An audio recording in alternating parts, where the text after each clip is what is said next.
Hey everyone, this is Hart, and I'm really sorry, this is really overdue, but these are the answers to my contest and the results. I totally forgot to do this because I was in Japan when I actually sent out the prizes, or the prize I should say.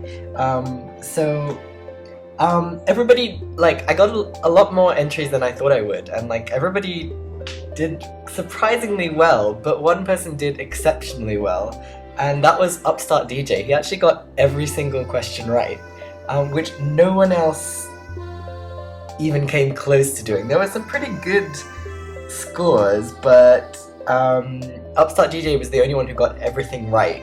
So naturally he was the winner, and as his prize I sent him a Moogle plush, which I bought when I was in Osaka.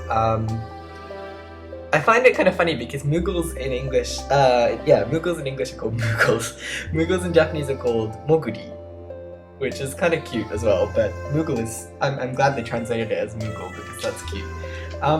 So anyway, in case you wanted to know, I'm going to give you the answers.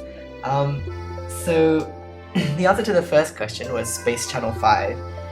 It was actually Space Channel 5 Part 2, but I accepted Space Channel 5 in any capacity. The answer to question 2 was Breath of Fire 3, and the character was Momo. I would take either answer. The answer to question 3 is Pokemon Red and Blue. Yeah, old school. The answer to question 4 was Pocky and Rocky 2. I took Pocky and Rocky as correct as well, and or KikiKaikai, which is the Japanese name. Number 5 was Clock Tower. Number 6, Altered Beast. Wise from your grave. Number 7 was actually I have to explain this because most people got this, what I was aiming at, but the cover of the CD that I showed was the cover of the Katamari Damacy soundtrack. But some people actually answered what the music was playing in the background, so I took them both as correct. The music was a jazz remix from Suikoden 2, which some people managed to pick out, which I was kind of amazed at. The answer to number 8 was Ys 3, Wanderers from Ys, which was one of my favorite games when I was little. Number 9 is Valkyrie Profile. You didn't have to say Valkyrie Profile Lenneth, you could have just said Valkyrie Profile. Number 10 was Castlevania. God, I've come on more than Castlevania. Number 11 was Phelios, which was pretty niche. Most people had problems with that one, but not Upstart. Number 12 was Buster Groove 2, or you could have said Buster Move as well, because I think in Japan it was called Buster Move, but that's a great series too, you should check that out. Number 13 is Pilotwings, which is actually the music from the Birdman stages, which are some of my favorite gaming music. I love the modes. I used to just, because you know how in Pilotwings if you go and get the Birdman star, I was never good enough to actually unlock the Birdman stage by getting all gold medals, but I just used to go and do the jetpack mode and go and grab a gold star hidden in the stage, so you could just fly around in Birdman. I don't know, it was like my favorite mode ever. Number 14 was Legend of Mana.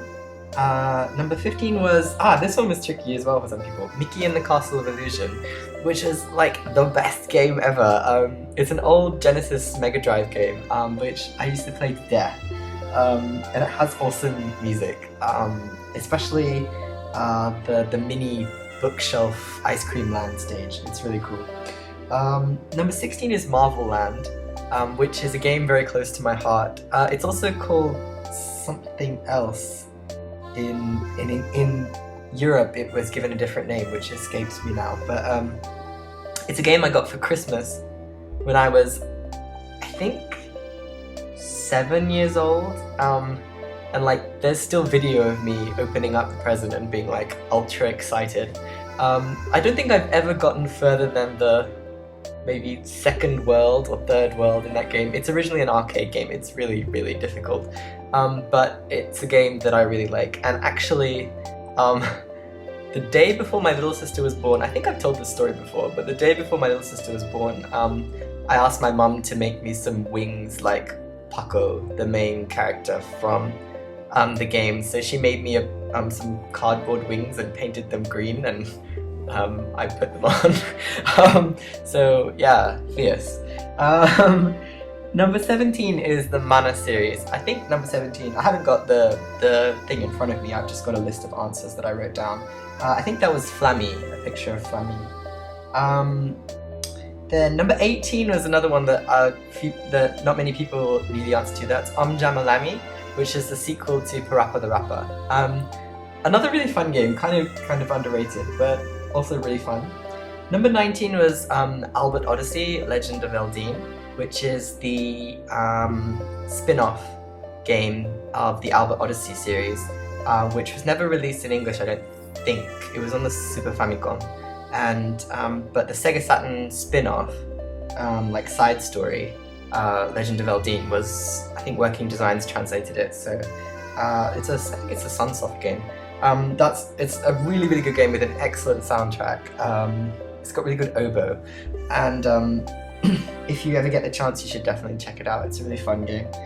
And then the last question, number 20, was, I was about to say letter 20. Number 20 is Tales of Eternia, which is probably my favourite Tales game. I kind of have lost the plot a little bit with all of the Tales games of late. Like, I don't really, there's just too many. But I played Symphonia, Destiny, and Eternia back in the day, and I really liked them. So yeah, that's the answers to the contest, which I'm so glad that people entered, and it was really fun to make, and I hope you had fun doing it. So I'm sorry the answers have come so late. I hope everyone has had a really good New Year's, and I'll catch you next time. See you!